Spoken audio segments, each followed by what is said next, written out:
Gracias por esta invitación para ofrecer, una lectura del sínodo sobre la sinodalidad desde la perspectiva de la Iglesia local. Indudablemente, claro, yo de esta Iglesia local no puedo decir mucho, ¿verdad? Pero sí puedo hablar, claro, de la presencia que la Iglesia local tiene en el sínodo y, por tanto, el protagonismo que el proceso sinodal y el documento final del sínodo ofrecen para las iglesias locales, que a mi modo de ver, pues resulta bastante más positivo de lo que en un principio yo hubiera pensado, sobre todo en algunos aspectos que indicaré luego, ¿no? Porque ahora, cuando lanzamos ya una mirada al proceso en el que estamos, porque claro, en rigor, el sínodo no ha finalizado. Estamos en la tercera fase de desarrollo, de recepción, etcétera, ¿no? Porque claro, también depende mucho de la idea que cada uno tenga de lo que es un sínodo, ¿no? Y de lo que espera del sínodo. Pero cuando observamos este sínodo, hay que tener en cuenta que tiene que ser considerado como un proceso, como un estilo y como un evento, ¿no? Hay eventos, sobre todo las dos asambleas celebradas en octubre del 23 y del 24, pero los eventos es algo que sale más a la luz, pero lo importante es el proceso que tiene que generar y que se va alimentando a la vez de un estilo que, como conclusión clara del sínodo, acaba diciendo que la sinodalidad es dimensión constitutiva de la Iglesia, ¿no? Y claro, más allá de lo que la palabra pueda significar, lo que sí que importa es el estilo o el modo de ser Iglesia que hoy tenemos que llevar adelante. Porque yo considero que evidentemente la herencia que este pontificado va a dejar es esta implementación de la sinodalidad como dimensión constitutiva de la Iglesia. La herencia del Papa Francisco, que de algún modo desde el principio estaba presente. El Papa Francisco tampoco es que se invente nada, como si hubiera sido un aerolito que cae del cielo. Porque yo, por ejemplo, con un compañero de Burgos el año 2000, escribí ya un libro que se titulaba Una iglesia sinodal, memoria y profecía. Y no es porque nosotros lo hubiéramos inventado, sino porque era algo que estaba en el ambiente eclesial y pastoral, ¿no? Y en el manual de eclesiología que yo preparé para la BAC, dedica un apartado precisamente a la sinodalidad como dimensión de la Iglesia, antes de que viniera un papa que se llamaba Francisco, ¿no? Por tanto, Francisco yo creo que lo que hace es recoger esa perspectiva como desarrollo de lo que había sido el Vaticano II. La herencia que deje el Papa Francisco, ¿verdad?, yo la comparo a lo que le sucedió a Juan XXIII. Él inició el concilio, el Vaticano II, pero claro, también un concilio es siempre un proceso de larga duración. Y en aquel momento, pues se necesitó un Pablo VI que cogiera la bandera y, entre tensiones permanentes, tirara para adelante, ¿no? Cuando ahora vemos el sínodo en todo su proceso, uno también se da cuenta de cómo ha tenido que irse abriendo camino entre tensiones de un lado y de otro. Porque algunos habían reducido el sínodo a 3 o 4 cuestiones. Otros, por el contrario, habían reducido el sínodo a una amenaza contra la estructura constitutiva de la Iglesia. Y claro, abrirse camino en medio de este tipo de tensiones difícilmente conciliables, pues no resulta fácil, ¿no? Y esto se ha visto, lógicamente, a lo largo del proceso sinodal, pero el proceso sinodal también ha ido avanzando, digámoslo así, recibiéndose y enriqueciéndose a sí mismo, ¿no? De tal manera que, por ejemplo, a lo largo del proceso, y según aparecía ya en la Constitución Episcopalis Communio, que es el documento con el cual Francisco rehizo, digamos, la estructura y la concepción del sínodo, pues ahí se han ido generando una serie de aspectos que son, yo creo que profundamente novedosos, y yo pienso que son lógicamente irreversibles, ¿no? Por un lado, fíjense que desde el principio aparece como una consulta que arranca de las iglesias locales y que al final, por ejemplo, yo recuerdo en la sesión solemne de apertura, el cardenal Gregg, cuando lo presentó, dijo: parece que la lógica que estamos iniciando reclama que al final el documento que salga de la Asamblea Sinodal retorne a las iglesias de las cuales arrancaron, ¿no? Por otro lado, también, precisamente por esta incorporación de las iglesias locales, en la asamblea, evento que tuvo lugar en Roma los años 23-24, había presentes personas que no eran obispos, lo cual, lógicamente, planteó numerosas dudas e incertidumbres a muchos de los participantes. ¿Qué pintan no obispos en una reunión de obispos, no? La razón, claro, que se dio oficialmente, tiene un pleno sentido.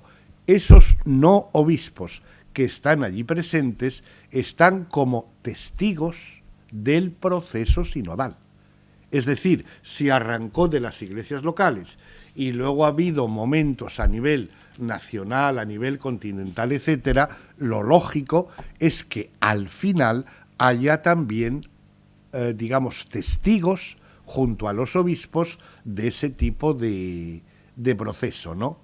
Y también en este mismo itinerario sinodal se produjo un cambio que, va a ser difícil todavía de organizar, pero oficialmente ya fíjense que el organismo que comenzó organizando este proceso se llamaba Secretaría General del Sínodo de los Obispos. Y en este proceso ha sido, digámoslo así, rebautizado en la Constitución Predicate Evangelium como Secretaría del Sínodo, porque esto indica una de las grandes apuestas, que es lo que todavía hay que seguir desarrollando, ¿no? La articulación entre la sinodalidad como constitutivo de todo el pueblo de Dios y aquello que hacen los obispos, que podemos llamar colegialidad, pero que no se puede ver independientemente de o al margen de la sinodalidad de todo el pueblo de Dios, ¿no? Visto también en perspectiva, quería, claro, acentuar sobre todo el aspecto de la iglesia local. Porque a mi modo de ver, es decir, el sínodo desde el principio contaba, aparte de las dificultades que decía antes, de las tensiones, yo personalmente pienso que el gran fallo ha sido que hubo un momento en el cual lo que arrancó de las iglesias locales luego se desenganchó, de tal manera que daba la impresión de que el sínodo seguía su propio ritmo y las iglesias locales seguían en sus cosas, ¿verdad? Pero se rompió, a mi modo de ver, el cordón umbilical que hubiera implicado a las diócesis en el proceso sinodal y al proceso sinodal en las diócesis, ¿no? Como ejemplo, en el documento de trabajo elaborado para la etapa continental, las referencias a las iglesias locales es prácticamente inexistente.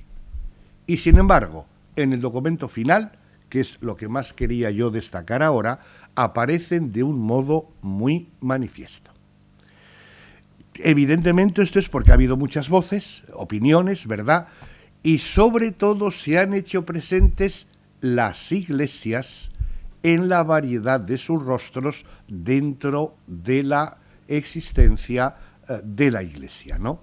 Porque claro, en el sínodo no hay presentes solo individuos singulares, sino que cada uno trae consigo su experiencia de iglesia.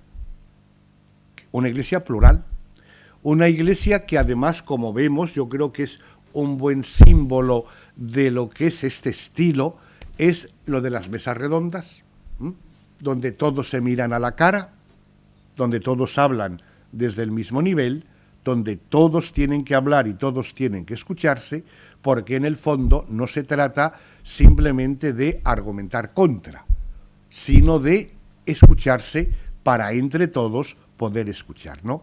Y claro, una de las experiencias más sugerentes cuando lo ves desde dentro, y luego se puede comentar alguna anécdota o algún tema especialmente polémico, percibir la enorme variedad de iglesias que forman a la Iglesia de Jesucristo, ¿no?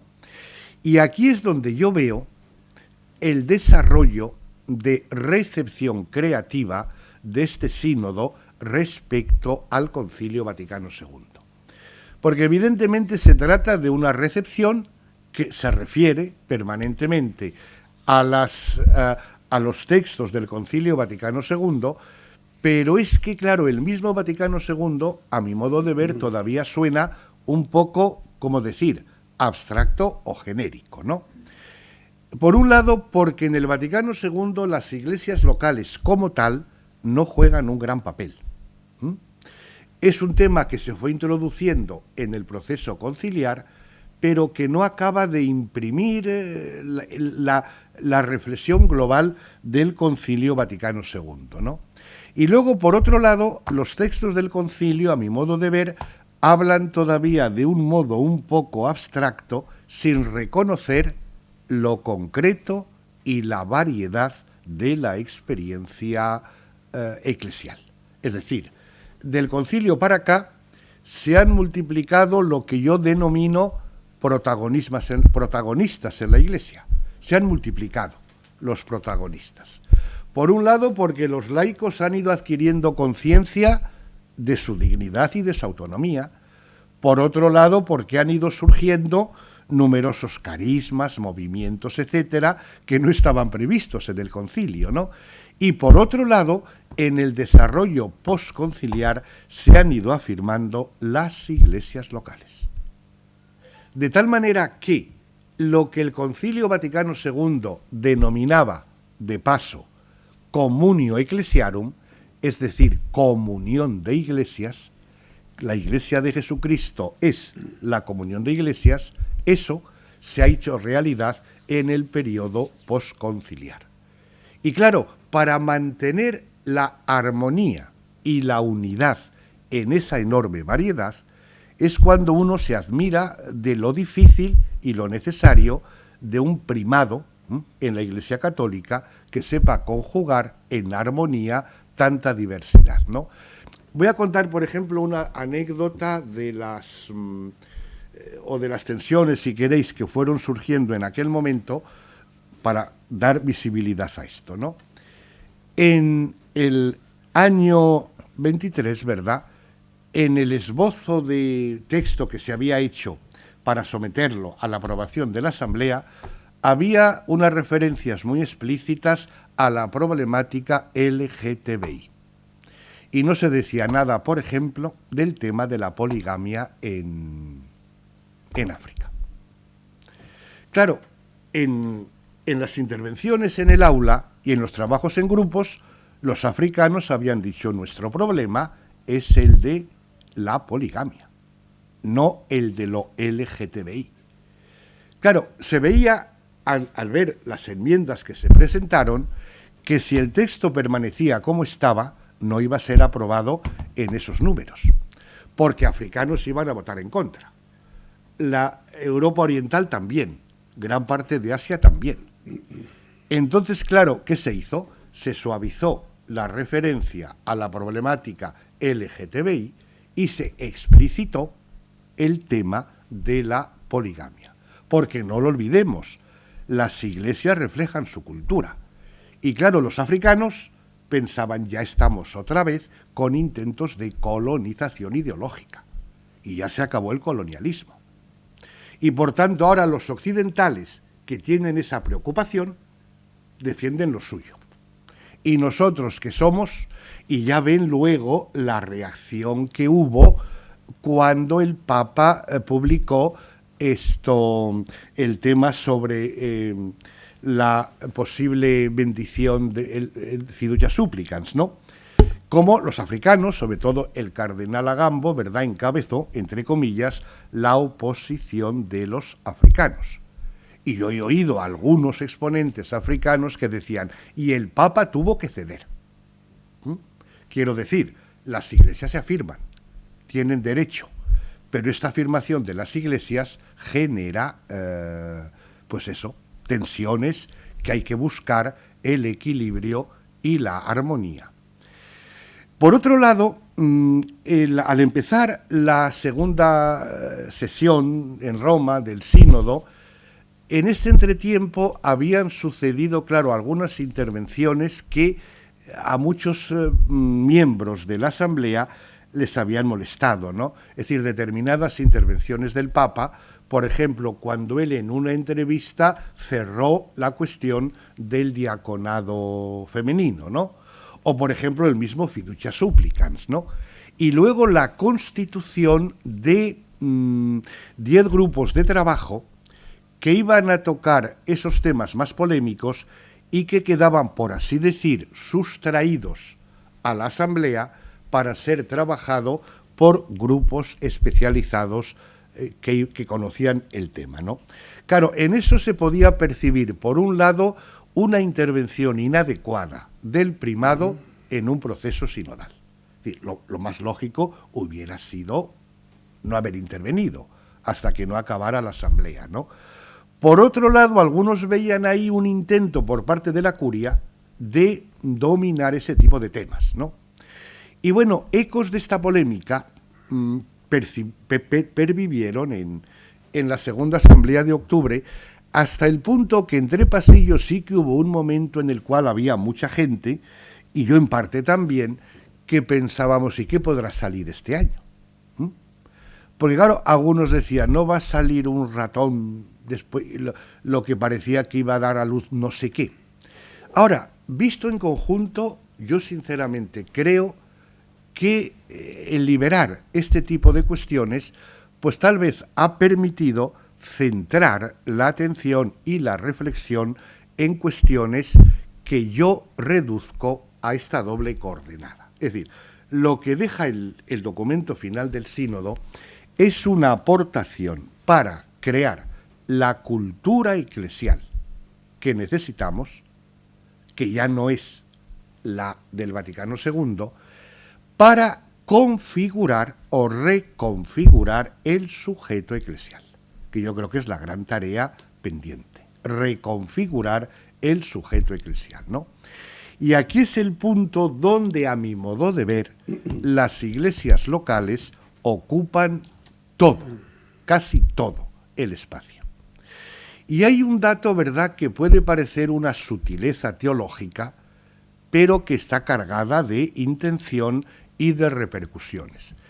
Si ustedes leen el texto, el documento final del sínodo, verán que nunca se utiliza la expresión Iglesia Católica e Iglesia Universal. Conscientemente esa expresión se evita. Y se utiliza la expresión la Iglesia entera o toda la Iglesia. ¿Cuál es el motivo de fondo de que no se hable de la Iglesia Católica? A mi modo de ver, repito, aquí está una de las cuestiones que más tendrán que influir a la larga en la eclesiología y en la autoconciencia eclesial. Es que la catolicidad comienza desde y en las iglesias locales. Es decir, si hablamos de la Iglesia Católica, parece que estamos pensando en una Iglesia universal que vete a saber dónde existe. Y fácilmente se aterriza en la Iglesia de Roma, ¿no? Sin embargo, cuando se dice la catolicidad es una característica propia de cada iglesia. Por tanto, cada iglesia es católica en la medida en que se enraiza en su cultura, en su contexto, y se abre a la comunión con las otras iglesias. Y entonces el futuro, digamos, de esta etapa de recepción y de desarrollo del proceso sinodal está en que las iglesias locales ejerzan realmente esa catolicidad, ¿no?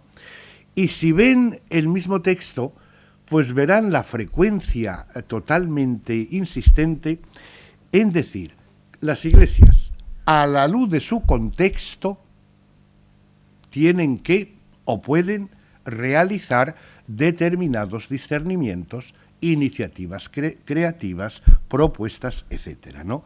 Y en esta línea va el Papa cuando en el documento, porque era una cuestión, ¿verdad?, que la misma Constitución Episcopalis Communio lo indica, que puede ser que el sínodo, digamos, elabore un documento, según la tradición o la costumbre, se pasaba al Papa, y el Papa luego hacía su propio documento, ¿no? Claro, estaba previsto, aunque lógicamente no se hizo oficial hasta el último momento, de que el mismo Papa lo hiciera. Y esto también es una inflexión, aunque lógicamente aquí queda mucho camino por recorrer, una inflexión, al menos apunta en esa dirección, la reforma del papado. Porque dice el Papa, yo me uno al nosotros de la Asamblea que a través del documento final se dirige al santo pueblo fiel de Dios. El Papa, por tanto, se incorpora a ese nosotros y por eso adquiere nivel de magisterio ordinario, pero luego, si se lee esta introducción que hace el Papa, insiste mucho en las necesarias mediaciones para su aplicación y su desarrollo. Y esas mediaciones son las iglesias locales y las agrupaciones de iglesias. Es decir, que la comunión de iglesias, en función del contexto, de sus circunstancias, tiene que generar instituciones y mediaciones, y por eso las iglesias locales y las agrupaciones de iglesias son las que tienen que ir generando nuevas formas de ministerialidad o de presencia pública, ¿no? Por ejemplo, en América Latina ya hay varias, ¿no? El REPAM, la CEAMA. En el sínodo se habló frecuentemente de hacer algo semejante respecto al Mediterráneo, precisamente por los problemas que hay en torno al Mediterráneo, ¿no? Es decir, que queda camino abierto para que las iglesias y las agrupaciones de iglesias, y luego ya otra idea que creo que habría que desarrollar de cara a esa cultura eclesial que necesitamos y a la reconfiguración del sujeto eclesial, la importancia que se da a las relaciones. Es decir, la Iglesia es las relaciones personales.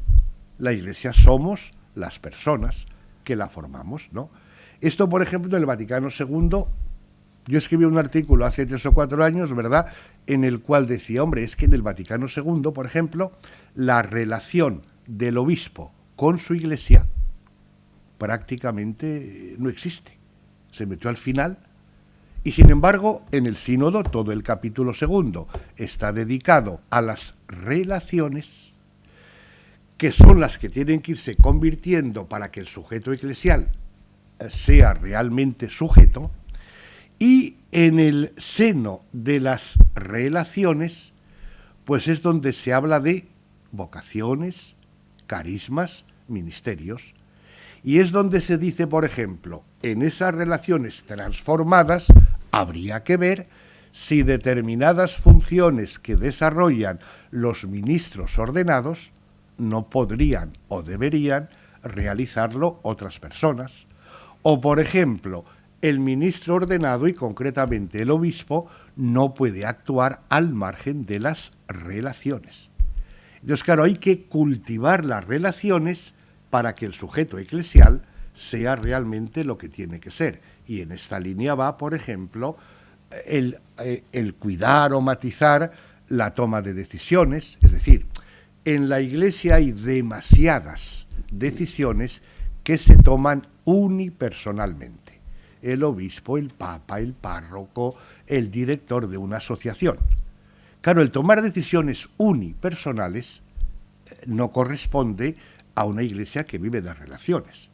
O, por ejemplo, la transparencia, o, por ejemplo, la rendición de cuentas, de tal manera que en la rendición de cuentas es algo que se pide que sean las iglesias locales o las agrupaciones de iglesias las que generen el modo de hacerlo, pero hay que hacerlo.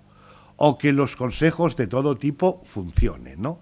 Y ya para acabar, pues una última referencia. El lunes pasado estuve yo, por ejemplo, en la encuentro de obispos y arciprestes de la región de Castilla y León, ¿no? Y evidentemente, pues cada región tiene sus problemas, Castilla tiene las que tiene, ¿no? Y bueno, y yo planteé, ¿y no es el momento de hacer, por ejemplo, un concilio a nivel de esta región? Claro, a la gente le pilló muy de sopetón, pero yo tampoco me inventaba nada, porque es que de esto hablaba ya el Vaticano II, en Christus Dominus, la recuperación de la vieja institución de los concilios provinciales, nacionales, regionales. Pero es que el documento del sínodo también lo dice. Entonces, claro, es una posibilidad que se abre. Entonces, en un momento de transición histórica, no hace falta que las iglesias de un contexto cultural en comunión piensen y planifiquen su futuro y sus perspectivas. Por tanto, ya ven que desde mi punto de vista, para mi sorpresa y satisfacción, ¿verdad?, el hecho de que las iglesias locales aparezcan con esta fuerza, tanto a mi modo de ver a nivel teológico como a nivel práctico, con las posibilidades que abre, pues establecen como criterio lo que yo, tomando la expresión, matizándola un poco, del teólogo dominico francés Hervé Legrand, que tanto había hablado de la sinodalidad, el objetivo sería conseguir que haya comunidad de sujetos en comunidades sujetos, que sean sujetos.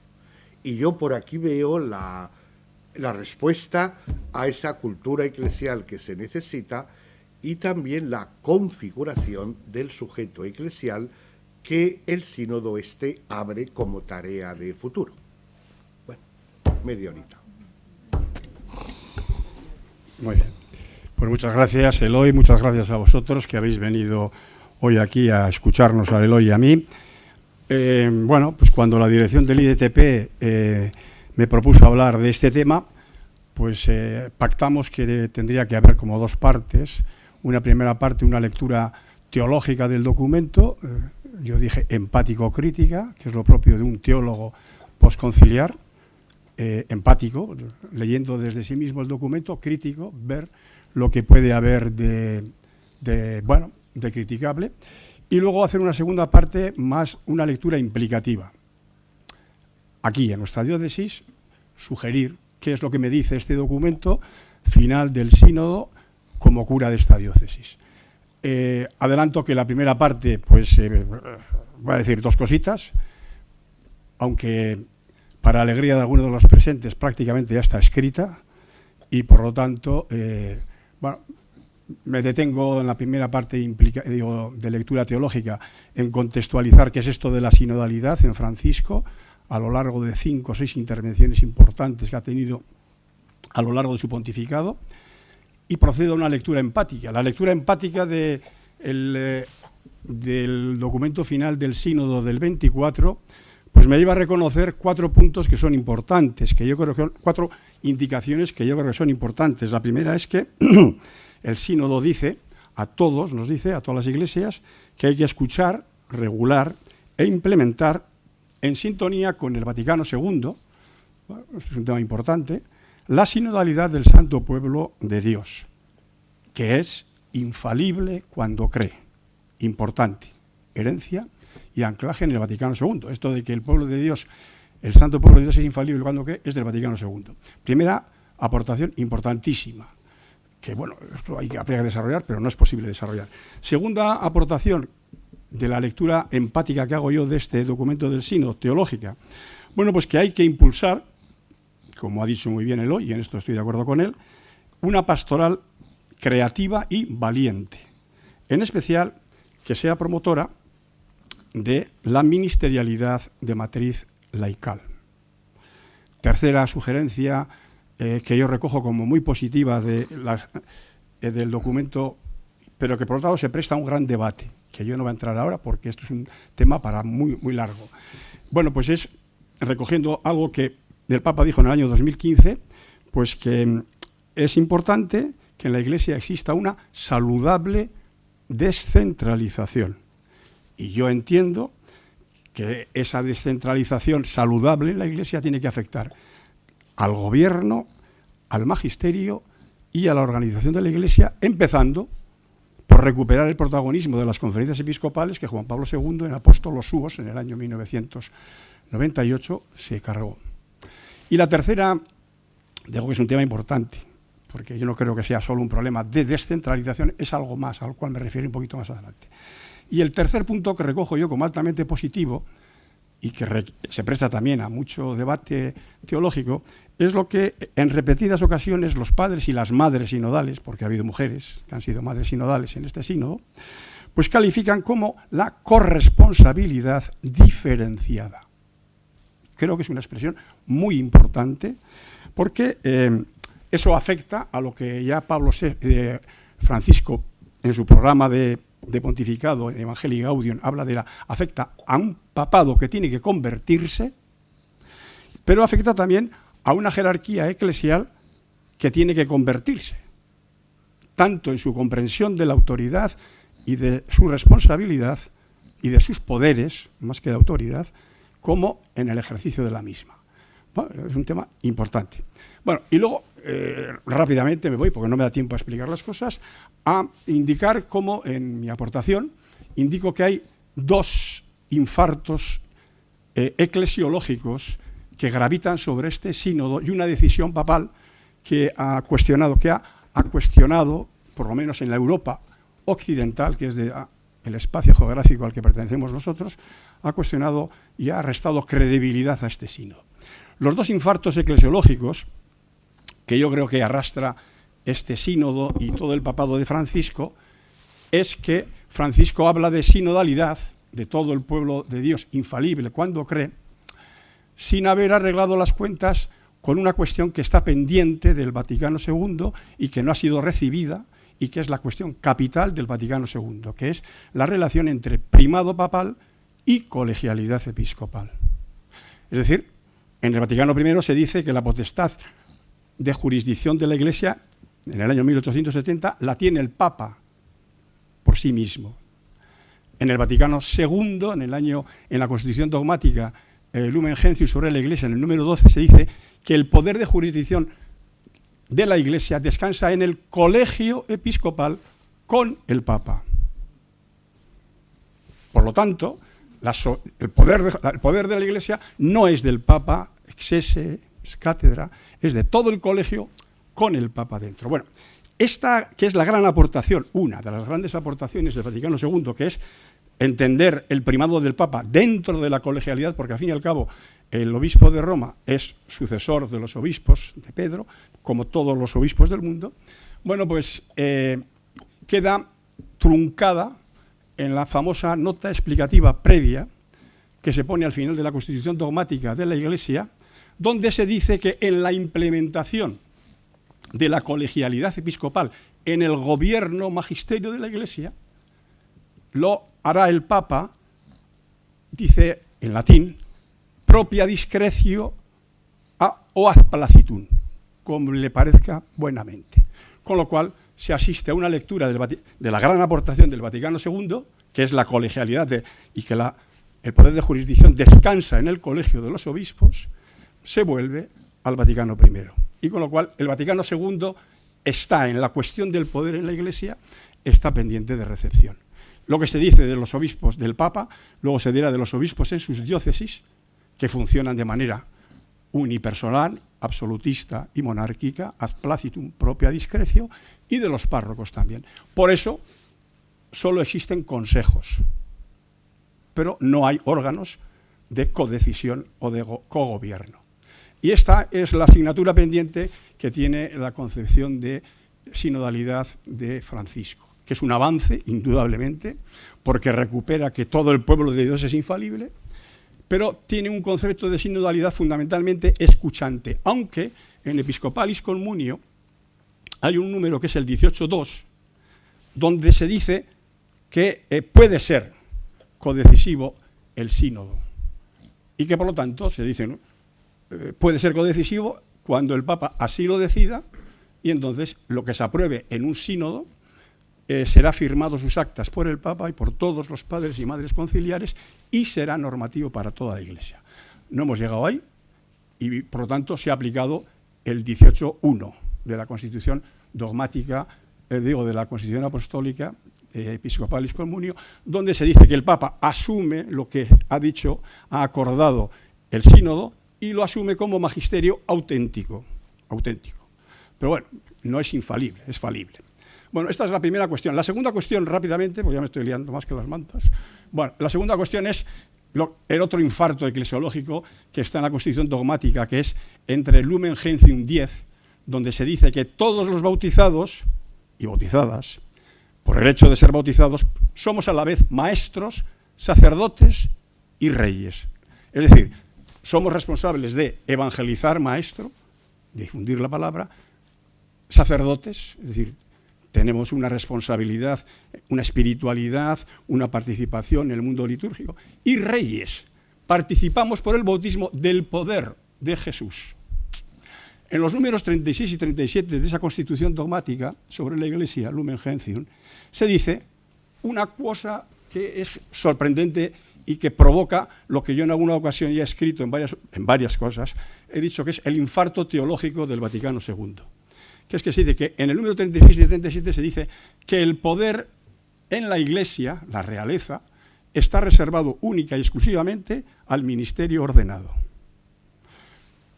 ¿Y por qué? Bueno, pues porque está reservado al ministerio ordenado, presumiblemente, pero esto es un tema que no quiero entrar ahora en ello, porque se tiene un concepto de ministerio ordenado que es fundamentalmente no es el del Vaticano II, sino el de Trento. Pero bueno, y con lo cual entramos en una contradicción desde el punto de vista eclesiológico que a mí me parece que está sin resolver y que se tiene que resolver algún día.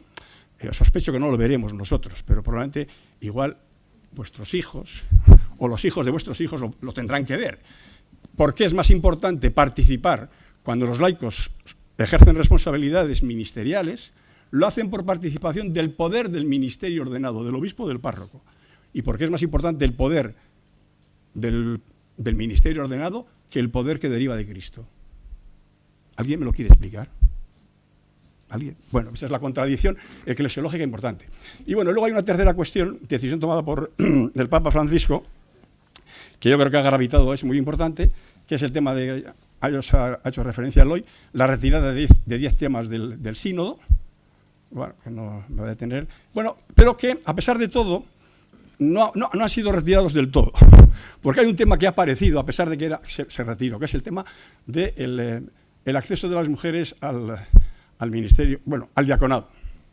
Bueno, y en el sínodo aparece el famoso número 60, que es el número que salió aprobado con menos votos.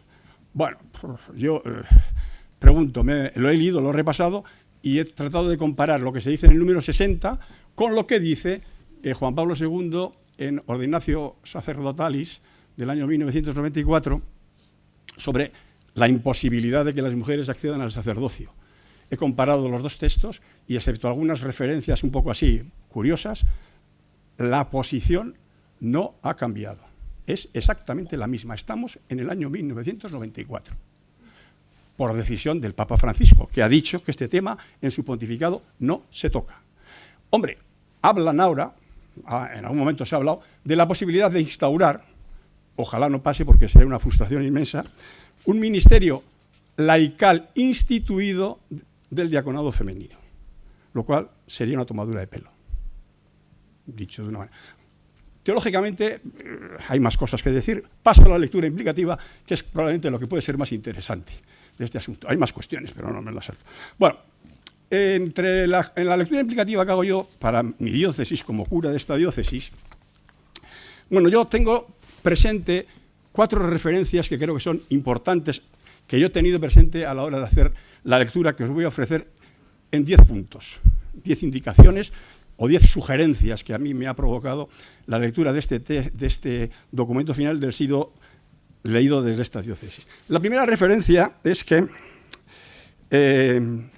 aquí ya hemos tenido un sínodo, que fue la Asamblea Sinodal, la Asamblea Diocesana del año 1984 a 1987.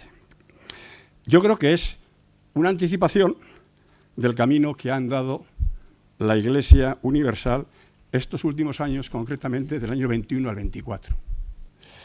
La diócesis de Bilbao aquellos años lo hizo contando con el aliento y el estímulo de unos obispos, de un equipo vicarial y de muchas personas interesadas en recibir creativamente el Vaticano II en nuestra iglesia local. Traigo a colación esta referencia como la primera no solo para mantener mi extrañeza por su ocultamiento e irrelevancia en las celebraciones del 75 aniversario de la creación de la diócesis de Bilbao, sino sobre todo porque entiendo que una lectura implicativa del documento final del sínodo sobre la sinodalidad del año 24, pues habría de llevarnos a comparar en algún momento, algo que excede las posibilidades de esta aportación, las conclusiones de la Asamblea Diocesana del año 87, 84, 87, con el documento final del sínodo, para apreciar convergencias y divergencias, que las hay muchísimas. Yo me he tomado la molestia de hacer las comparaciones y hay una infinidad de convergencias, para poner en valor también el modo de liderar la diócesis proactivamente y la asamblea por parte de los obispos y de los responsables pastorales de aquellos años. Para también recordar la firme voluntad que había en nuestra diócesis y en el equipo de gobierno y en los obispos que sucedió a la finalización de esta asamblea diocesana, poniendo en marcha los planes diocesanos de pastoral e intentando articularlos con los territoriales y funcionales. Y también fue muy importante esta asamblea para tener presente que como resultado de su celebración, yo lo tengo presente, se puso en marcha el Consejo Pastoral Diocesano, codecisivo, según sus primeros estatutos, y con capacidad para presentar una terna de posibles candidatos cuando se produjera un cambio en la presidencia de la diócesis. Y, como consecuencia de esa asamblea diocesana, se impulsó la formación humana, teológica, espiritual y apostólica del laicado mediante la creación en su momento del Servicio Diocesano de Formación del Laicado. Bueno, primera referencia, asamblea diocesana. Segunda referencia que tengo presente en mi lectura de este documento final del Sínodo 24. Se contó con un liderazgo episcopal proactivo y esperanzador. La segunda referencia es esta, que esta diócesis ha padecido, al menos en los 30 años que sucedieron a la finalización de la Asamblea Diocesana, unos nombramientos episcopales que han sido recibidos como una desautorización de tal ejercicio de la sinodalidad por una notable parte de la comunidad cristiana. Y que tal percepción ha incidido en el desencanto y en el desaliento, cuando no en la desesperanza o en lo que yo suelo llamar, en alguna ocasión he hablado, los exilios interiores, en la que se encuentra sumida una parte notable de nuestra iglesia local. Hay mucho exilio interior, mucha desesperanza y desilusión, como consecuencia de estos nombramientos episcopales, por lo que tienen de desautorización de esta asamblea. Yo creo que es urgente que esta diócesis nuestra cuente con un obispo y con un consejo episcopal que es sinodalmente proactivo, y ese es el test de veracidad, pues lideren la recuperación de esta comunidad, en su gran mayoría desanimada, desalentada y muchos viviendo en un exilio interior. Y que lo haga liderando, tras las consultas que estime oportunas, un proyecto de acción pastoral que nos permita ser cuanto antes una iglesia realmente sinodal, como se ensayó hace ya 30 años, del 84 al 87 y unos poquitos años después. Algo que en nuestro caso tendría que pasar por ser una comunidad ciertamente ser conscientes de que vamos a ser minoritaria, pero que seamos vivos, comunidades vivas, con futuro y esperanzadas. Tercera referencia que tengo presente en mi lectura. Lo que yo llamo tres hechos mayores para la lectura que os voy a ofrecer y las sugerencias que os formulo. Tres hechos mayores en los cuales estamos inmersos. Primer hecho. Hay una caída del modelo de presbítero diocesano secular en picado.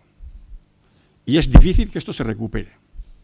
Segundo hecho mayor, y hay que contar con eso.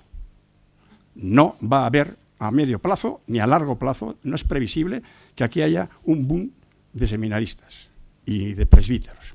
Segundo dato, hay una caída de católicos o de fieles practicantes cultuales, aunque no solo. Hay otra caída de mucha gente que he dicho antes que está en un exilio interior o que está desanimado y desesperanzado. Y tercer hecho mayor, hay también una caída, también en picado, aquí y en muchos otros sitios, de muchas de las actuales parroquias también. Son tres hechos mayores. La cuarta referencia, que no me voy a detener, ella la formulo, ante esto, pues se están actuando de distintas maneras. Yo formulo 6 estrategias pastorales que están funcionando, pero que no me voy a detener en ellas ahora, porque si no, no llego a lo que realmente me parece que es importante. Y sobre las cuales, probablemente aparecerá un libro, espero que aparezca sobre esto y otras cuestiones, aparezca un libro al final del verano, si tengo correa y ganas. Bueno, que hay que tenerlo todo, si no hace mucho calor y entonces me aplatano y me voy a la playa. Bueno, las 10, entonces, a la luz, teniendo presentes estos datos, la lectura que hago del documento final son 10 sugerencias.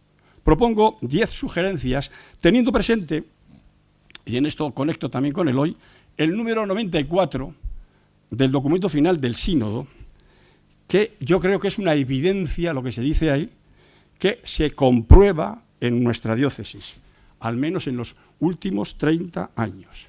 En el número 94 se dice lo siguiente: sin cambios concretos a corto plazo, la visión de una iglesia sinodal no será creíble, que es lo que nos ha pasado a nosotros en estos 30 años.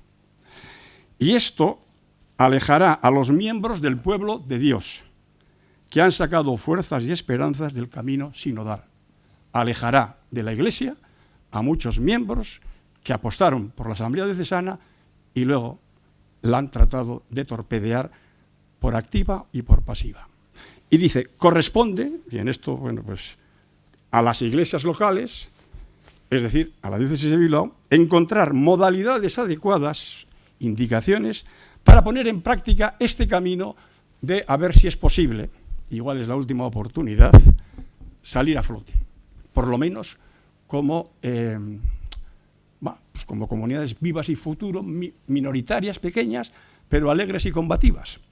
Bueno, pues yo me limito teniendo presente este criterio que se formula, hago 10 sugerencias. La primera sugerencia es la siguiente. No hago sugerencias.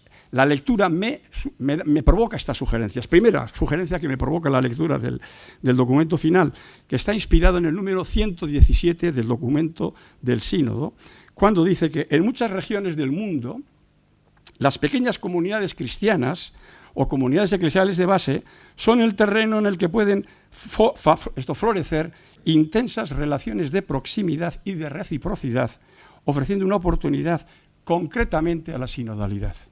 Bueno, pues a la luz de este asunto, yo creo que la primera sugerencia que me brota cuando leo estas cosas es que yo creo que sería importante que en nuestra diócesis promoviéramos y acompañáramos a los actuales restos parroquiales, donde los haya, yo los llamo así restos, los diferencio de los residuos. Los residuos ya están muertos. Los restos son chispas todavía de vida que quedan. A los actuales restos parroquiales, o lo que también llamo rescoldos comunitarios, que los hay, allí donde pueda haberlos, para que puedan ser cuanto antes comunidades vivas y con futuro. Y cuanto antes, yo no creo que esto no se arregla con una novena a ningún santo ni a ninguna virgen. Esto requiere por lo menos un tiempo de 6 a 10 años. Esto es un tiempo de medio y largo plazo. No estoy hablando de de milagros. Bueno, creo que esta sugerencia pasa por promover comunidades libres y comunidades de libre y responsable adhesión, que es lo que yo llamo restos parroquiales o rescoldos comunitarios, que están formados por un mínimo de entre 15 o 20 personas, y si es más, pues mejor, fenómeno, de bautizados o de bautizadas, que están dispuestas, estas personas, a entregar un tiempo determinado, media hora, 1 hora, 2, 3 horas, para ponerse en marcha y crear entre 6 y 10 años, bueno, ya explicaré luego en su momento por qué de 6 a 10 años y no esto, una comunidad viva, con futuro y estable a partir de lo que actualmente subsiste en nuestras parroquias y comunidades para crear parroquias comunitarias, no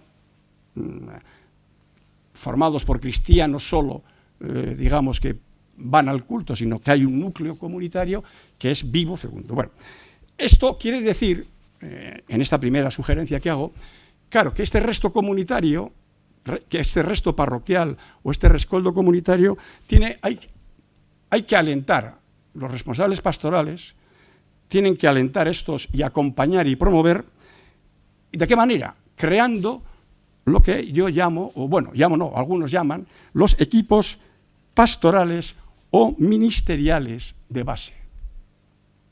Es decir, que sea ese resto o ese rescoldo comunitario el que elija 3 de los ministerios que constituyen las 3 patas que identifican a una comunidad cristiana.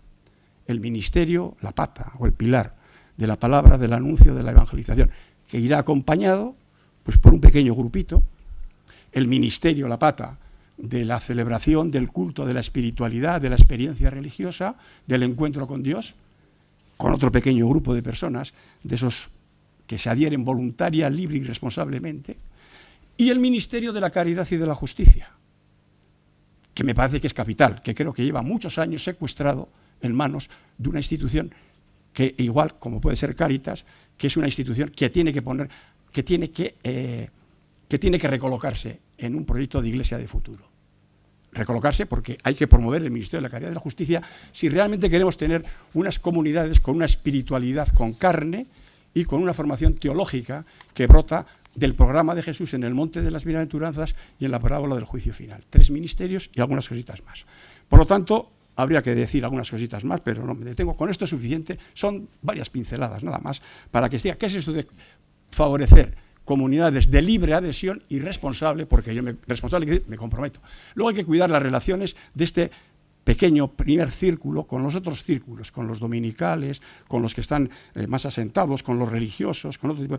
Eso hay que cuidarlo, pero primero esto, partir de aquí, cuidar esto y ir tejiendo relaciones. Exacto, como muy bien ha dicho, porque somos católicos, pero con lo que hay, pero reconociendo que hay un resto parroquial, un rescoldo comunitario que quiere ser cuanto antes una comunidad viva con futuro y estable, que lo será cuando esa comunidad haya procedido a la 3ª o 4ª elección de su equipo ministerial de base. Un equipo ministerial de base que tiene que proceder normalmente cada 3 años a elegir, porque nadie se tiene que perpetuar en el servicio, 2 elecciones, 6 años como mucho, a la 3ª o 4ª elección. Y si esa comunidad, ese resto parroquial y ese rescoldo comunitario ha procedido a la elección y se ha incrementado un poquitín, podemos empezar a hablar ya de una comunidad estable y con futuro, de una parroquia comunitaria estable y con un cierto futuro. Y por lo tanto, bueno, pues con cierta trayectoria. Bueno, segunda sugerencia, voy a ser más breve. Habría más indicaciones. Segunda, igual no sé si me paso de tiempo. 5 minutos, bueno, pues hasta donde llegue, punto, ya está. ¿No? El segundo, yo creo que hay que, nuestra diócesis tiene que ayornar, ponerse al día en todo lo referido a la identidad y espiritualidad del ministerio ordenado. Diáconos, curas, presbíteros y obispo. ¿A partir de qué? Pues a partir de lo que en la lectura implicativa y en el Vaticano II, en la Presbyterorum Ordinis, se dice que es la matriz bautismal de la comunidad cristiana, de una comunidad sinodal. Y desde esta matriz bautismal, repensar la singularidad del sacramento del orden, recibida de Trento y superada en el Vaticano II, no es de recibo que asistamos a concepciones del ministerio ordenado que han vuelto a Trento y que ningunean el Vaticano II y la Presbyterorum Ordinis, donde no se habla de sacerdotes, sino se habla de presbíteros, porque sacerdotes somos todos los bautizados, y que por lo tanto es la clave pues, de la sacralización que se produce en el sínodo de 1971 y que es la clave de la clericalización que padecen muchas iglesias y que en muchos sitios se padece. Hay que repensar este asunto y proceder a un reajuste a fondo. Y entender, repensar desde la base bautismal y sinodal, qué es eso de que el presbítero y el obispo y el diácono actúa en representación de Cristo in nomine Christi capitis. ¿Y cuándo actúa? En una iglesia toda ella ministerial. Bueno, quiero decir que en ese sentido hay aportaciones teológicas muy importantes, que creo que es importante que en nuestra diócesis esto se conozca. Y que probablemente pues nos vayamos recolocando y sabiendo que hay modelos de ser cura y de ser obispo y de ser diáconos que son realmente conciliares y modelos de ser cura, de ser diáconos y de ser obispos que son contrarreformistas, que son tridentinos, porque fundamentalmente están constantemente reivindicando su poder. La autoridad no, la autoridad se gana. Los poderes parece ser que se confieren por el sacramento del orden. Sí, pero se te confieren para un servicio a la comunidad. Bueno, segunda sugerencia. Creo que esta es la mejor manera de desactivar el clericalismo y la sacralización del ministerio que en estos últimos años en nuestra diócesis ha aparecido, pues como consecuencia de los nombramientos episcopales que hemos tenido, ni más ni menos, punto, es así, que para eso los mandaron. Tercera sugerencia de mi lectura implicativa. Hay que repensar el diaconado permanente en favor del ministerio de la caridad y de la justicia. Yo creo que la actual configuración y incomprensión de los diáconos como curas de segunda división o como tapagujeros de curas es un error que si se estudia un poquitín la historia del diaconado se ve que eso ha sido un error y que el diaconado se ha caído. Pero sí creo que el diaconado es un ministerio. El diácono es sacramento de Cristo, servidor de los pobres y promotor de la justicia. Hay que repensar este sacramento. Y por lo tanto, recolocar la actual institución de Cáritas tiene que recolocarse, porque lo importante es que haya comunidades con un ministerio de la caridad y la justicia, con diáconos y con ministerios laicales también de la caridad y la justicia, con la ayuda de una fundación que puede ser Cáritas, que debiera ser Cáritas, pero que no acapara todo ese asunto. Una institución que es altamente profesionalizada y que llega hasta donde llega, pero que no puede llegar a todo. Cuarta sugerencia. También hay que pensar, y creo que a la luz del Vaticano, del documento de la sinodalidad, hay muchos números referidos a los obispos. Creo que hay que repensar el tema también de la identidad, recibir el tema de la identidad y de la espiritualidad de los obispos como sucesores de los apóstoles que son, para nada que no son, según dice el Vaticano II, no son vicarios o delegados del Papa. Muchos de ellos funcionan como vicarios y delegados del Papa. Acabo ya, enfatizando la importancia de que puedan y que lideren proactivamente una renovación que permita contar con comunidades vivas y estables.